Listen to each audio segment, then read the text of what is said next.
Hello, welcome to 8.9 News. I'm Finlo Costain. Today's headlines: food partnerships should be included in a new land use framework for England.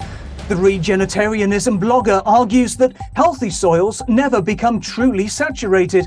And DEFRA announces a £2 million investment to boost community tree cover across England. Sustainable Food Places brings together pioneering food partnerships from communities across the UK that are driving innovation and best practice on all aspects of healthy and sustainable food. Now stakeholders are arguing that sustainable food partnerships should be included in a land use framework for England. Leon Ballin is a programme manager for Sustainable Food Places, and I asked him to explain just what a sustainable food partnership actually is. A sustainable food partnership is an inclusive cross-sector partnership that takes a whole food systems approach. By cross-sector, what we mean is that it's representative of the communities in that place.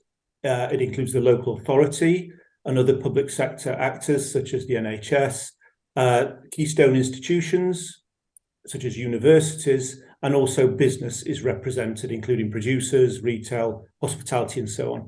But we also think that that cross-sector approach should be within sectors, so that local authority starts to work together on food issues with their different departments, and similarly across other institutions. And what we mean by a food system approach is simply that the food system is that. It's a food system. If you want to make changes, positive changes, then you need to take a systems approach. And by focusing on one area only, you end up with a kind of sustainable food whack-a-mole where you're trying to deal with one issue and it just pops up somewhere else. So you need to take a shared systems approach. And who benefits from these sorts of partnerships? How do farmers, for example, and citizens benefit from them?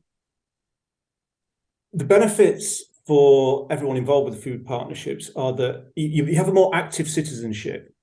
So you get better access to those who've got their hands on policy levers and funding and power. You've got more agency, but there's also the power of collaboration. What happens if you come together and start working together? It's a really hard thing to measure, but we know it's very positive. We've got evidence that it does work, that partnership working is, what comes out of partnership working is greater than the sum of its parts by bringing people together. So you can do things like lobbying, you can take a strategic approach to food, you can connect between sectors, but most of all, it's a home for sustainable food where there isn't one. Going back to particularly how farmers might benefit, we used to be sustainable food cities. We made a conscious decision to become sustainable food places and reached out to counties and other rural areas across the UK, including in Northern Ireland, Scotland, and Wales. And that has changed our outlook. We've moved from a very much a demand orientated programme to one that includes supply as well. And the benefits are that farmers in particular aren't always great at connecting with others, and actually not great at connecting with each other sometimes. And partnership can support and amplify their voices locally and nationally, but also can give access to better markets, including direct sales to citizens, but also into the sort of procurement supply chain. And could you give us a good example of an existing sustainable food partnership that's already in place? Yes, there's a few. We've got 90 plus now, 92 members across the UK. I live in Sheffield. We've got a sustainable food partnership here called Chef Food. It's not what people always think it is. There is a misconception that these are community groups.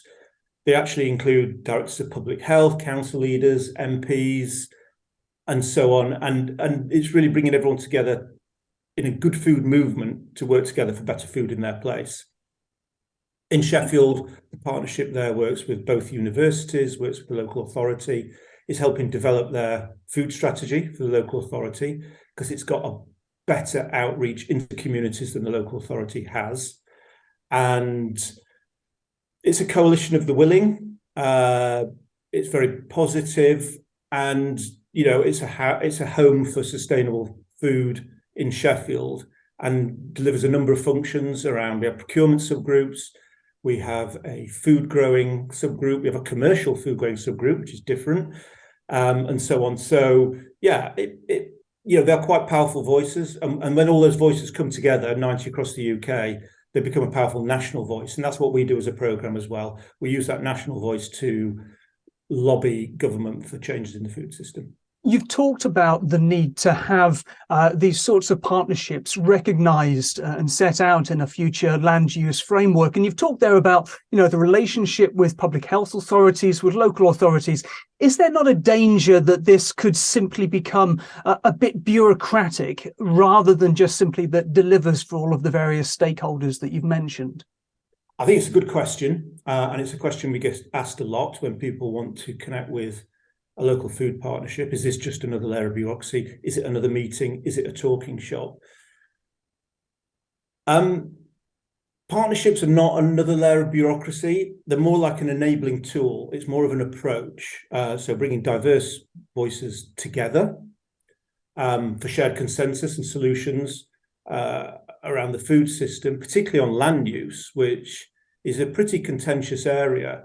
Views on how land should be used, and where ownership lies and where the future of land use lies, is perfect for partnership approach. So really it's a tool for bringing people together. No one owns a sustainable food partnership. It's not owned by anyone. It's owned by the place that it represents, say Leicestershire, Somerset or Cornwall, all of which have food partnerships.